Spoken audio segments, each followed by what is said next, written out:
Namaste. I will take you to a journey of my life as an officer of the Indian Administrative Service, which celebrates unity in diversity. I share this experience because most youngsters want to know what an IAS officer is all about. All of us, right from childhood, have dreams about our life. And so did I. I too wanted to make it big, not just for myself, but for the betterment of my own countrymen and women. And the immediate role model that I got in my own house was my father, who was also an IAS officer. Every day I used to watch him like a curious child.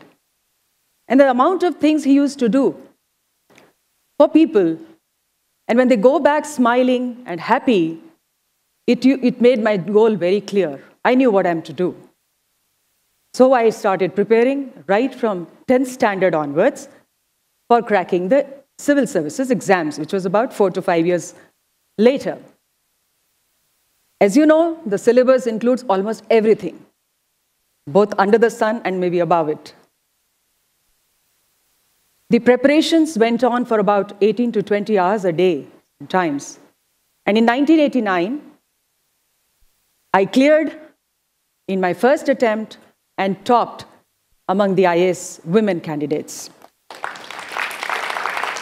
This was the beginning of another journey. IAS officers, as you know, are just 5,000 in the entire country. A country with a population of 1.3 billion. If you take the ratio, it is 1:250,000 people. And you need to learn the art of administering such a huge number. For this, we are taken to an academy in Missouri, and we are given crash courses in administration. But more importantly, we are made to see what this India, the whole Bharat, is all about. And we find a huge variety of experiences, right from Himalayas in the north to the Cape Comorin in the south, Indus in the west to Brahmaputra in the east. We go around meeting people. We live with the tribals, the farmers in the villages. We see how a soldier experiences the cold weather at the borders, or the deep waters in the submarine, or the heights in the Indian Air Force planes. All this shows about thousands of languages, millions of gods, hundreds of castes, yet we are all one. And this builds us the confidence that we have to go wherever we are deputed to work for our nation, for our people, for their betterment. I hail from Haryana, a state in the north, and I was deployed to work in the south. My first exam as a trainee officer was to learn the language. I was posted in a place called Kolar, and there people spoke in Telugu, Kannada, and Tamil, and I knew neither of them. It took me 6 months to learn the language and speak it without mistakes. And it is today, after 26 years in service, I've written 5 books in Kannada, 200-odd articles in Kannada, and I don't know how many speeches. Language connects. We all talk of different languages, bifurcating people, dividing people, but I feel language connects. The moment you start talking to people in their language, you learn a lot from them, their culture, their tradition, and their innate knowledge.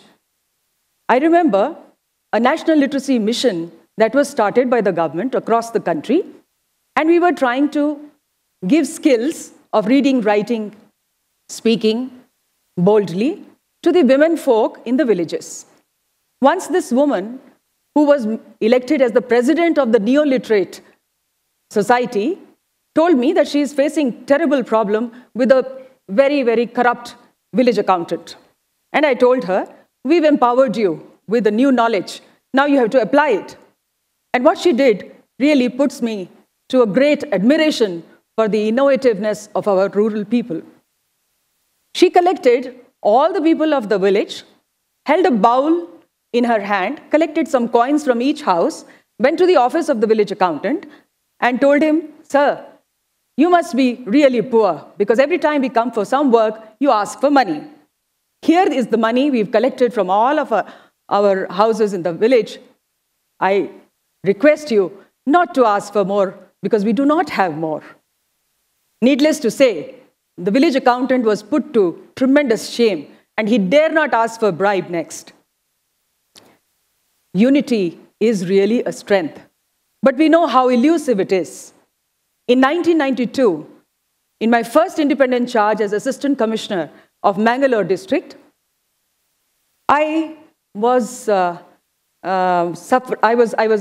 facing the tremendous Hindu-Muslim communal riots after 1992 Babri Masjid demolition. We had clamped curfew and we were patrolling to see that everything is in place, the life and property is safe. And we found that in the national highway, the vehicles were stopped for kilometers and kilometers. When I went near the blockade, I found that people were pelting stones, burning tires, and not allowing the traffic to move. I had nothing in my hand, just one wooden baton, that also of my constable. I pulled it out. I shouted at the top of my voice. I said, "I am the sub-divisional magistrate of this area. Nobody dares take law and order into their hands. Do you think the damage that you're creating here will undo the damage that has happened in the north?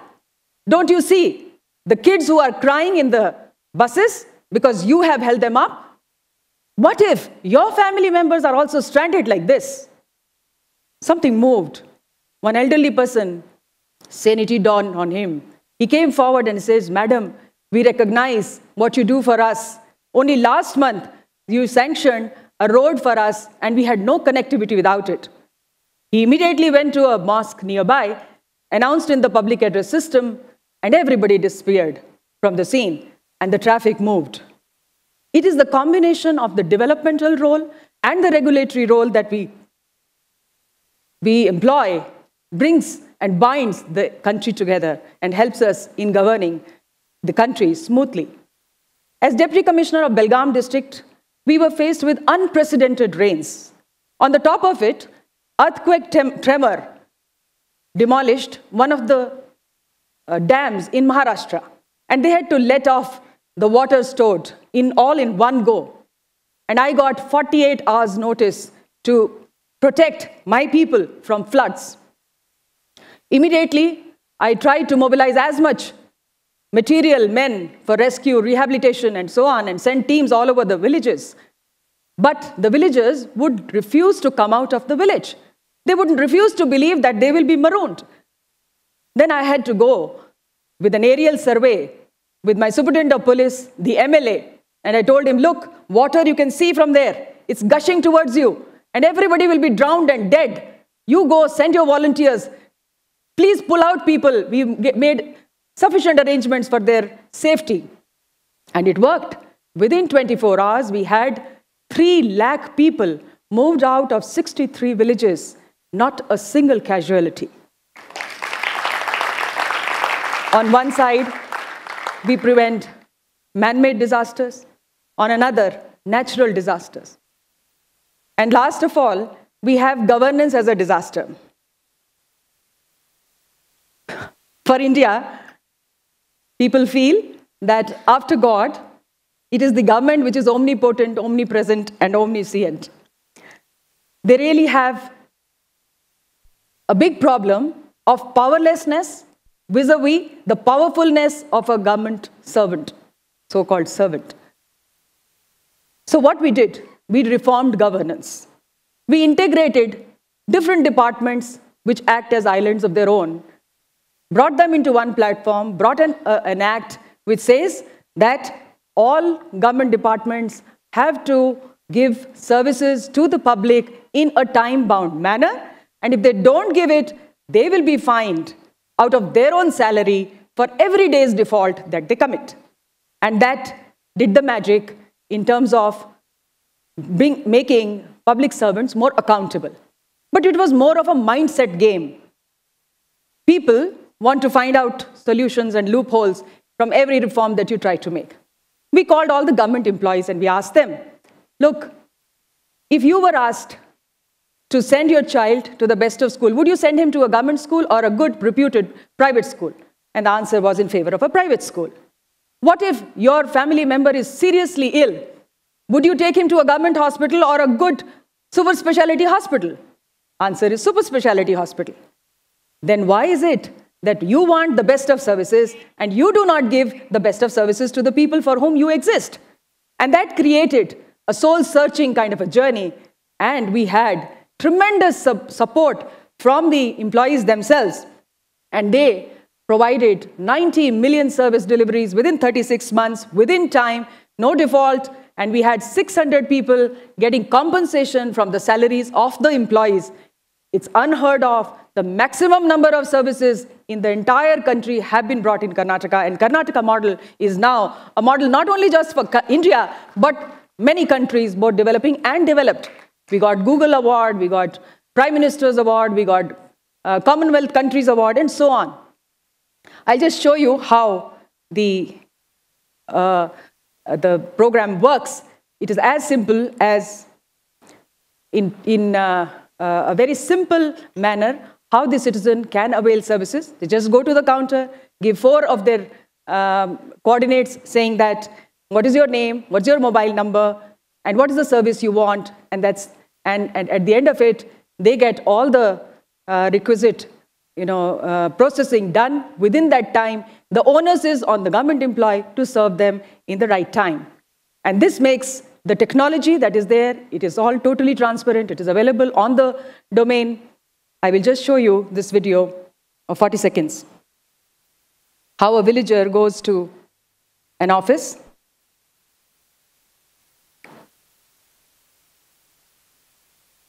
There is a board which says what are the services available and how much time will be taken.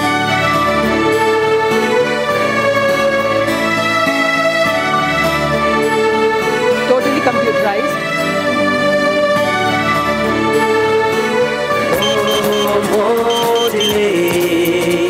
We deliver on time. We deliver on time. Sakala. Now, citizens have a right for getting time-bound services from the government. For information and complaints, contact 080 4455 4455. This has been taken as one of the exemplary case studies of the World Bank, and very soon they are going to launch a series of training for other countries and other employees. Lastly, I would like to share a Save the Farmer project. You know how many suicides of the farmers took place because they never get the remunerative prices, and the cost goes up, and they have no go because the burden of debt is so huge to be managed. We did it as a CSR project with the help of companies who would support the extension. So each farmer gets to be told as to what would be the best cropping pattern which would yield maximum income for them. And that is now ensured that no more suicides of the farmers are taking place. In fact, their incomes are now going up from something like 12,000 per annum to 1.2 lakh per annum. The journey goes on. Every day is a huge experience. I can say that no other job can give you such humongous experience, challenge, and satisfaction. Whether you are in the IAS or not, certainly all of us can do our bit to serve our people. Thank you so much.